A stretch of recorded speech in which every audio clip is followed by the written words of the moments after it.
नमस्कार। India speak daily में आपका स्वागत है। इंडिया स्पीक डेली अर्थात no left no right only Sanatani voice और मैं हूं आपका संदीप देव। वाल्मीकि रामायण और तुलसीदास जी के रामचरितमानस में किष्किंधा कांड है। खासकर वाल्मीकि रामायण से मैंने आप लोगों को बताया था और ये किष्किंधा कांड बड़ा महत्वपूर्ण है क्योंकि भगवान श्री राम की मित्रता सुग्रीव से इसी कांड में हुई है। और जब सारे बानर माता सीता का पता लगाने के लिए जाते हैं, उस समय दक्षिणी तट पर जाम्बन जी हनुमान जी को उनके जन्म का रहस्य बताते हैं। हनुमान जी को अपनी शक्ति उनकी खो गई है, उनको याद नहीं।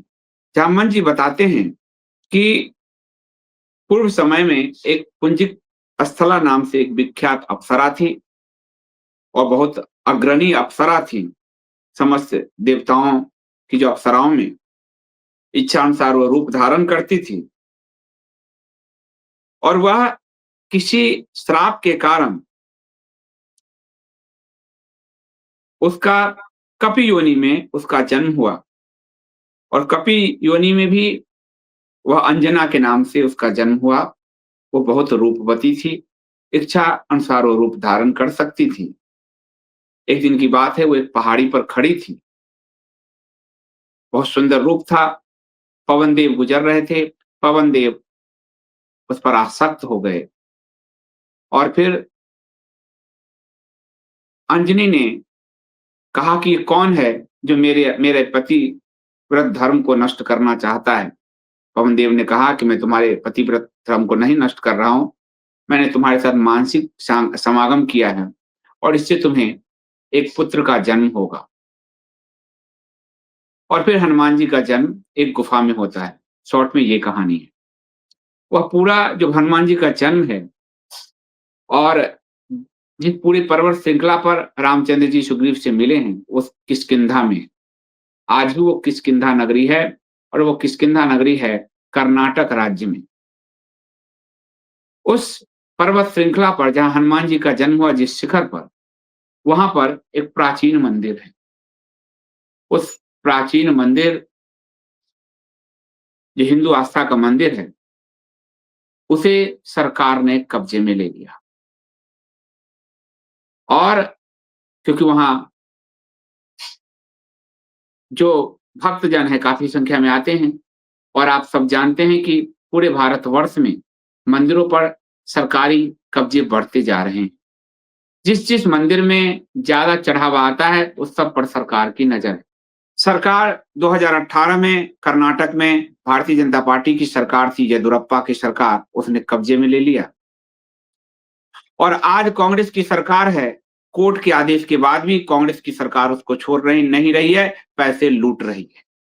यानी मंदिर को लूटने में क्या भाजपा क्या कांग्रेस, दोनों कानून की भी धज्जियां उड़ाकर मंदिर को लूट रहे हैं, मंदिर पर कब्जा करना चाहते हैं। उसमें एक तथाकथित बाबा की एंट्री होती है और वो बाबा भी उस मंदिर पर कब्जा करने का प्रयास करता है। उस बाबा को दिल्ली में भारतीय जनता पार्टी का समर्थन है और कर्नाटक में कांग्रेस का समर्थन है। यानी हिंदुओं को यह समझना है कि आप और कांग्रेस और भाजपा की लड़ाई लड़ते हैं, दोनों ही आपके शत्रु हैं। और वो बाबा और कोई नहीं, गोविंदानंद गिरी है। वही गोविंदानंद जिसको दिल्ली में ज्योतिष पीठाधीश्वर के विरुद्ध भारतीय जनता पार्टी खड़ा करती है, संघ खड़ा करता है पीछे से, और वहां हनुमान मंदिर, हनुमान जी की जन्मभूमि को लूटने के लिए कांग्रेस खड़ा करती है। इस पूरे इश्यू को आपको बताया जाएगा। हाई कोर्ट का आदेश है कि भाई मंदिर छोड़ दीजिए, सुप्रीम कोर्ट का आदेश है मंदिर छोड़ दीजिए, लेकिन कांग्रेस की हिंदू द्रोही सरकार, कर्नाटक की सिद्धारमैया की सरकार, राहुल गांधी ध्यान से सुने, उस मंदिर पर कब्जा करके उसको अपने अंदर रखकर कोर्ट के आदेश की खुलेआम धज्जियां उड़ा रही है और मंदिर को लूटने की कोशिश कर रही है। आज ये लाइव इसी पर है। तो सबसे पहले मैं आपको इस लाइव पर ले चलूं, कहानी आपको बताया। पहले ये बता देता हूं कि ये मंदिर है कहाँ। कर्नाटका में एक पहाड़ी है जिसका नाम है अंजनाद्री पहाड़ी, यानी हनुमान जी की माता के नाम पर वो पूरी पहाड़ी श्रृंखला है। वो पहाड़ी श्रृंखला आप देखेंगे फोटो में। और ये कर्नाटक राज्य में हम्पी के पास है, तुंगभद्रा नदी के पास है। हम्पी के पास तुंगभद्रा नदी को जब पार करेंगे तो एक जिला आता है कोप्पल जिला, और कोप्पल जिला जो है वहां पर किष्किंधा नगरी है, अभी भी किष्किंधा नगरी कहा जाता है। जिला कोप्पल है, थाना और तालुका गंगावती है, और वो पूरा क्षेत्र किष्किंधा क्षेत्र कहलाता है। और जिस पहाड़ी पर हनुमान जी का जन्म हुआ उस पहाड़ी का नाम है अंजनाद्री पहाड़ी। और उस पहाड़ी के जिस शिखर पर हनुमान जी का, जिस गुफा में मां अंजना ने उसको जन्म देकर वहां छोड़ा, उसको हनुमान बेटा पहाड़ी कहा जाता है। बेटा का मतलब है पहाड़ी, यानी हनुमान पहाड़ी। वहीं पर एक प्राचीन मंदिर है, बना हुआ है हनुमान जी के जन्म स्थान पर। और यह जो मंदिर है ये रामानंदी वैष्णव संप्रदाय का मंदिर है। माना जाता है यहीं माता अंजना ने तपस्या की, यहीं पवन देव ने मानसिक समागम किया, और यहीं पर हनुमान जी का जन्म हुआ। सरकार ने रोपवे आदि की व्यवस्था करके, तामझाम जो सरकार करती है, रोपवे आदि की व्यवस्था की है। ये कोप्पल जिले में अनेगुंडी के पास हम्पी से लगभग 20 किलोमीटर दूर है। और ये पूरा चोटी हनुमान जी को समर्पित है कि यहीं हनुमान जी का जन्म माना जाता है। तुंगभद्रा नदी का जो प्राकृतिक दृश्य वहां बड़ा मनोरम लगता है। और वहां पर एक और खास है कि कई लोग कहते हैं कि हनुमान जी का जन्म, कोई कहता है झारखंड में हुआ, कोई कहीं नहीं। वहां पर जो राम सेतु के निर्माण में जो प्रयुक्त हुआ था पत्थर, जो तैरता था, वो पत्थर वहां पाया जाता है। तो वो पूरा हनुमान जी का जन्म स्थान, बाद में उस पूरे किष्किंधा नगरी में बाद में सुग्रीव ने अपना साम्राज्य बनाया, वही हनुमान राम जी के साथ उनकी मुलाकात हुई। ये मंदिर है वहां पर। इस मंदिर को 17 मई 2018 को येदियुरप्पा की सरकार बनी, और जब येदियुरप्पा की सरकार बनी, भाजपा की सरकार, आपको अभी मैं श्रृंखला दूंगा जो बताऊंगा कि कैसे संघ का पूरा इकोनॉमिक सिस्टम मंदिरों पे कब्जे से चलता है। वो अभी आप राम मंदिर देखिए, सारा ट्रस्ट शंकराचार्य जी का ट्रस्ट खत्म करके अपना ट्रस्ट बनाया इन्होंने, वहां कब्जा किया, उत्तराखंड में कब्जा किया, सब जगह। और इस कानून को, जो इंडोनमेंट एक्ट है, उसको लाने का श्रेय जो है तमिलनाडु 1952 के आसपास, फिर नेहरू सरकार। यानी इस मंदिर लूट अभियान में भाजपा कांग्रेस दोनों एक है, दोनों दो नहीं। तो येदियुरप्पा सरकार इसको 2018 में अपने अंदर ले ली। इस पर हनुमान मंदिर के जो पुजारी थे, प्रधान अर्चक, वो वहां गए। बाबा जी श्री रामदास बाबा जी पंपा सरोवर भी रामायण में पूरा आता है, और लखा दास बाबा जी, उनकी तरफ से ये डाला गया। ये 18 उन्होंने जो है आपको 2018 में ये डाला था, 18 जुलाई के आसपास। उन्होंने बताया कि मैं 18 जनवरी 2009 से इसमें लगातार हम पूजा अर्चना करते हैं। रामानंदी संप्रदाय का ये मंदिर है। जब हम आए थे उस समय ये मंदिर बहुत खस्ता हाल स्थिति में थी, जर्जर हो गया था। और इसको हम लोगों ने, इस मंदिर को बनवाया, हिंदू धर्म के लोगों ने दान दक्षिणा दिया। यहाँ हनुमान चालीसा, रामायण का पाठ, अखंड रामायण का पाठ, वेद मंत्र के पाठ, और यहाँ पे एक संस्कृत पाठशाला भी बनाया गया, जो लोगों को रामायण आदि, वेद आदि का ज्ञान देने के लिए एक संस्कृत पाठशाला भी बनाया गया, जो यूनिवर्सिटी द्वारा रिकॉग्नाइज, यानी उसको यूनिवर्सिटी भी मान्यता देती है। उन्होंने हमने कहा, और सरकार ने इस पर कब्जा कर लिया, और सरकार चाहती है कि ये मंदिर हम लोग छोड़ दें। क्यों चाहती है सरकार? क्योंकि सरकार 2018 में, देखिए, सरकार हर महीने 30 से 50 लाख, 60 लाख, 25 लाख से 50-60 लाख के बीच हर महीने का दान आता है तो सरकार के मुंह में खून लगा हुआ है मंदिर लूटने के लिए। तो उसने इस मंदिर को अपने कब्जे में ले लिया कानून के उसके पास। अभी आपने देखा मथुरा में योगी सरकार ने, और आपने देखा कि एक दिन बांके बिहारी जी भूखे रह गए, सुप्रीम कोर्ट की एक कमेटी बन गई है सेवादारों को हटा के। आप देख ही रहे हो, सब कुछ आंख के सामने है। तो उन्होंने कहा कि सरकार ने जो है इसका हिस्टोरिकल इंपॉर्टेंस है, हनुमान जी का यहाँ जन्म हुआ था, और ये सरकार ने ले लिया है। हाई कोर्ट ने साफ साफ कहा कि सरकार इस मंदिर को नहीं ले सकती। हाई कोर्ट ने आदेश दिया नहीं ले सकती। उसके बाद ये लोग, सरकार जो है चली गई सुप्रीम कोर्ट। हाई कोर्ट ने जो कहा कि सरकार का कब्जा गैर कानूनी है, उसके खिलाफ सरकार चली गई सुप्रीम कोर्ट, और सुप्रीम कोर्ट ने भी डायरेक्शन दिया कि भैया आप नहीं कब्जा कर सकते। तो सुप्रीम कोर्ट के डायरेक्शन के बाद क्या किया, सरकार पूजा पाठ से तो हट गई। पूजा पाठ जो है, अभी जो मंदिर है वहां बाबा विद्यादास जी महंत हैं, जो मूल मुख्य महंत हैं, उनके पास तो पूजा पाठ का डायरेक्शन तो दे दिया कि महंत जी करेंगे, लेकिन सरकार ने सुप्रीम कोर्ट के आदेश को धता बताते हुए, कांग्रेस की सरकार ने मंदिर के पैसे पे, फंड पे कब्जा किया हुआ है। दान बख्श आदि में जो भी आता है 20 से 25, 30 लाख, 50 लाख ट्रस्ट में, वो सब कब्जा किया हुआ है। सुप्रीम कोर्ट के आदेश को धोखा देने के लिए कांग्रेस की सरकार ने, कर्नाटक की कांग्रेस की सरकार ने कहा पूजा पाठ तो आप करेंगे लेकिन पैसा हम लेंगे, और इस तरह से उस मंदिर पर कांग्रेस की सरकार कब्जा छोड़ने को तैयार नहीं है।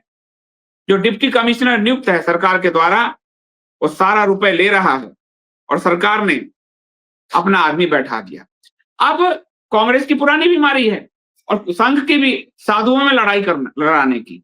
तो वहां पर अब ये मंदिर, सरकार जानती है कि सुप्रीम कोर्ट का आदेश है, ये फिर से ये लोग गए हैं, सरकार को बाहर कर दिया जाएगा। कांग्रेस की सरकार जो है भी, जो कब्जा किए हुए उसको बाहर कर दिया जाएगा। तो बांटो और राज करो। कांग्रेस की सरकार ने खड़ा कर दिया गोविंदानंद को। गोविंदानंद से आप परिचित हैं। गोविंदानंद वही है जो ज्योतिष पीठाधीश्वर महास्वामी जगतगुरु अभिमुक्तेश्वरानंद सरस्वती जी के विरुद्ध मीडिया में प्रेस कॉन्फ्रेंस किया था, अनर्गल प्रलाप किया था, अपने आप को शंकराचार्य घोषित किया था, और संघ भाजपा ने उसको पूरा प्रश्रय दिया था दिल्ली में। संघ भाजपा ने दिल्ली में उसको प्रश्रय दिया, और कर्नाटक में कांग्रेस उसको प्रश्रय दे रही। तो गोविंदानंद को घुसाया कांग्रेस ने वहां पर, और उसने 2 ट्रस्ट बनाया और कहा हम यहां 350 फीट की एक हनुमान जी की मूर्ति लगाएंगे,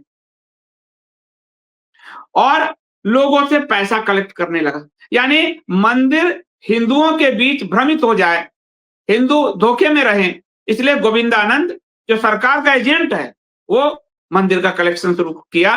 350 फीट की मूर्ति लगाएंगे, इसलिए हमको पैसे दो। और जो मूल महंत हैं बाबा विद्यादास जी, उनको वहां से हटाने का प्रयास करने लगा ये गोविंदानंद। जैसे ज्योतिष पीठाधीश्वर को हटाने का प्रयास करने लगा था। लेकिन आपको कल परसों वीडियो दिया है कि दिल्ली हाई कोर्ट ने और गुजरात हाई कोर्ट ने गोविंदानंद के दोनों गाल पर तड़ातड़ 2 तमाचा जड़ा है। और गोविंदानंद को मीडिया ने, आपको ध्यान होगा, ज्योतिष पीठाधीश्वर के विरुद्ध, और यूट्यूबर्स ने, जो भाजमूल्य यूट्यूबर्स हैं, उन सब ने खूब हवा दिया था। तो यहां तो वो भाजपा की दलाली कर रहा था गोविंदानंद, वहां वो कांग्रेस की दलाली करने पहुंच गया, और दोनों जगह वह यहां पर शंकराचार्य की पीठ को खत्म करना चाहता था, वहां वो हनुमान जी की जन्मभूमि को खत्म करना चाहता है। तो गोविंदानंद जो है वहां पर पैसा लोगों से कलेक्ट करने लगा कि हम मूर्ति बनाएंगे, 350 फीट की मूर्ति बनाएंगे। और कल परसों की बात है, पुलिस आदि लेकर पहुंच गया वहां जो बाबा हैं, बाबा विद्यादास जी, उनको हटाने के लिए। यानी कर्नाटक सरकार, कांग्रेस की कर्नाटक सरकार ने अपना पूरा पुलिस प्रोटेक्शन दिया गोविंदानंद कि मंदिर से मुख्य महंत बाबा विद्यादास जी और उनको हटाओ। इस पूरे मामले में एक एफआईआर भी गोविंदानंद पर वहां के लोगों ने, भक्तों ने एक जो दर्ज कराया है, वो मैं आपको पढ़ देता हूं, अंग्रेजी में ये दिखाएगा। अभी 24 दिसंबर को करीब 5:15 बजे बड़ी संख्या में श्री हनुमान जी के भक्त हनुमान जी के मंदिर के गर्भगृह के अंदर थे। गेरुआ पहनकर गोविंदानंद एक स्वामी आया और पुलिस वालों की मदद से, कांग्रेसी पुलिस की मदद से बिना बारी के मंदिर में घुस गया। वो हनुमान जी के सामने खड़ा हो गया और भक्तों से मंदिर खाली करने के लिए कहा। सबको कहा हटो, ये अब मेरा मंदिर है। देखिए सरकार कितनी गंदी होती है। आप भाजपा कांग्रेस में आप लड़ते रहिए, पर हर सरकार, यहाँ कांग्रेस का देख लीजिए कि सुप्रीम कोर्ट का आदेश आ गया कि भैया तुम मंदिर पर कब्जा नहीं रख सकते, हाईकोर्ट का आदेश सही है। तो अब एक गोविंदानंद को खड़ा करके उस पर कब्जा करने का प्रयास किया कांग्रेस ने। तो वहां पहुंचकर उसने भक्तों को हटाना शुरू किया कि मंदिर खाली करो, क्योंकि मंदिर का प्रमुख महंत मैं हूं और इसलिए भगवान की विशेष तरीके से मैं पूजा करूंगा। भक्तों ने उसकी बात नहीं मानी तो वो गाली बकने लगा और पुलिस की मदद से भक्तों को हटाने लगा वो वहां से। उसके निर्देश पर पुलिस धक्का मार मार कर आम लोगों को हटा रही, वो वीडियो भी आप देखें। यानी कांग्रेस की सरकार कितनी निखट है वहां, अब आप समझ लीजिए कितनी हिंदू विरोधी है कि वो भक्तों को धक्का देकर निकालने लगे वहां से। 15-20 मिनट तक लोगों को धक्का दिया गया। भक्तों ने उसका नाम पूछा कि भाई मुख्य पुजारी तो विद्यादास बाबा हैं, तुम कहां से पुजारी हो गए, बताओ जरा। तो उसने कहा जगत गुरु शंकराचार्य ने मुझे मुख्य पुजारी नियुक्त किया है। अब देखिए कौन से शंकराचार्य ने नियुक्त किया? किसी शंकराचार्य ने। ब्रह्मलीन शंकराचार्य स्वरूपानंद सरस्वती जी महाराज के 2 ही शिष्य, दंडी स्वामी, एक ज्योतिष पीठाधीश्वर और एक द्वारका पीठाधीश्वर। ये तो दंडी स्वामी भी नहीं है, लेकिन ये अपने आप को दावा करके उनका हनुमान जी भगवान के जन्मभूमि पर कब्जा करने पहुंच गए। और दक्षिण का क्षेत्र तो वैसे भी श्रृंगेरी पीठ के पास आता है, तो शंकराचार्य जी महाराज कैसे इसको नियुक्त करेंगे? लेकिन कैसे शंकराचार्य जी के नाम पर झूठ बोला और कैसे दिल्ली में जब भाजपा संघ ने इसको आगे बढ़ाया ज्योतिष पीठाधीश्वर के विरुद्ध, तो मीडिया ने बिना वेरीफाई किए, भाजमुल्ली मीडिया और भाजमुल्ले यूट्यूबर्स ने बिना वेरीफाई किए इसकी पूरी खबर चलाई और शंकराचार्य जी पे हमला किया। आज हाई कोर्ट से तो इसको तमाचा पड़ा ही, तमाचा उस मीडिया भाजमुल्ली मीडिया को भी पड़ा और भाजमुल्ले यूट्यूबर्स को भी पड़ा। और यहां अब कर्नाटक में ये कांग्रेस के पक्ष में खेल कर रहा है। यानी ये जो बाबा के भेष में ये लोग बैठे हैं, ये सरकारी एजेंट्स हैं। कोई भी सरकार इनको उपयोग करेगी, किसी भी तरीके से इनका उपयोग करेगी, ये उपयोग होने के लिए तैयार बैठे हैं। माल दो, हम तुम्हारा हिसाब से काम करेंगे। यही गोविंदानंद कर रहा है। तो इसने कहा कि हमको शंकराचार्य जी ने नियुक्त किया। लोगों ने कहा ये तो बस तुमको यही नहीं पता है शंकराचार्य जी कैसे नियुक्त कर सकते हैं, ये तो दक्षिण के शंकराचार्य जी यहाँ पर श्रृंगेरी पीठ, और तुम भाई न ज्योतिष पीठ पे हो न द्वारका पीठ पे, तुम हो कौन शंकराचार्य? तुमको कैसे, इसकी तो कोई प्रमाण नहीं है। और वैसे भी ये वैष्णव संप्रदाय का मंदिर है, शैव संप्रदाय का तो है नहीं, तो शंकराचार्य जी तुमको क्यों नियुक्त करेंगे? तो उसने वैष्णव और शैवों में को भी गाली देना शुरू की। उसने कहा वैष्णव जो है शैवों के अधीन है, वो निचले स्तर के। वैष्णवों को गाली दिया गोविंदानंद, जिसको दिल्ली की भाजमुल्ली मीडिया बढ़ा रही थी और कर्नाटक में कांग्रेसी मीडिया बढ़ा रही है। दिल्ली में भाजपा संघ की सरकार बढ़ा रही थी, कांग्रेस कर्नाटक में बढ़ा रही है। उसने कहा वैष्णव शैव से नीचे हैं। जरा भी शास्त्र का ज्ञान होता है इस व्यक्ति को तो ये जानता कि शिव और राम में, शिव और विष्णु में कोई अंतर नहीं। और उसके बाद जो है उसके बयान पर लोगों ने आपत्ति जताई। उसने कहा तुम मैं नीच लोगों से मैं बात नहीं करता, और पुलिस को कहा इन सबको गिरफ्तार करो। और कांग्रेसी पुलिस, कांग्रेस की कर्नाटक पुलिस लोगों को गिरफ्तार करने में तुल गई। उसके बाद उसने रामानंदी साधु जो महंत हैं बाबा विद्यादास जी, उनको गाली देना शुरू किया, उनको फर्जी कहना शुरू किया और शैव और वैष्णव संप्रदाय के बीच लड़ाई लड़ाने का वहां प्रयास किया ताकि मंदिर पर उसका कब्जा हो जाए और कांग्रेस से माल बटोरने के लिए सुप्रीम कोर्ट। अब वहां विवाद करके सुप्रीम कोर्ट में जाएगा कि यहाँ तो 2 साधु का विवाद है। जैसे ज्योतिष पीठ पे इसको खड़ा कर दिया संघ भाजपा ने, वहां कांग्रेस इसको खड़ा कर देगी, 2 साधु का विवाद है इसलिए मंदिर हमारे पास रहना चाहिए। तो कांग्रेस की सरकार तो हार गई है सुप्रीम कोर्ट में। तो इसलिए गोविंदानंद को आगे बढ़ाया गया और उसने जानबूझकर भक्तों पर और पुलिस की सहायता से जबरन मंदिर में घुसने का प्रयास किया। यानी हाई कोर्ट और सुप्रीम कोर्ट के आदेश के बावजूद एक कांग्रेस की कर्नाटक सरकार हनुमान जी की जन्मभूमि पर खतरा बनकर जो है बनी हुई है, और उस खतरे में गोविंदानंद जैसे हिंदू वेश में बैठे कालनेमी उसके टूल्स हैं, और वो उस मंदिर पर कब्जा करना चाहते हैं। कोर्ट में तो निश्चित तौर पर इनकी हार होनी है, हाई कोर्ट में भी हो चुकी, सुप्रीम कोर्ट में भी, और इसीलिए वो अंग्रेजों के डीएनए इन सब के अंदर प्रभावी है कि वो बांटो और राज करो के आधार पर एक नकली, जैसे ज्योतिष पीठ के विरुद्ध इस गोविंदानंद को संघ भाजपा ने खड़ा किया था, जैसे वासुदेवानंद जी को ज्योतिष पीठाधीश्वर ब्रह्मलीन शंकराचार्य जी के विरुद्ध संघ ने खड़ा किया था उस समय, उसी तरह कांग्रेस ने बाबा विद्यादास जी महंत के विरुद्ध इसको खड़ा करके हनुमान जी की जन्मभूमि पर कब्जा करना चाहती है।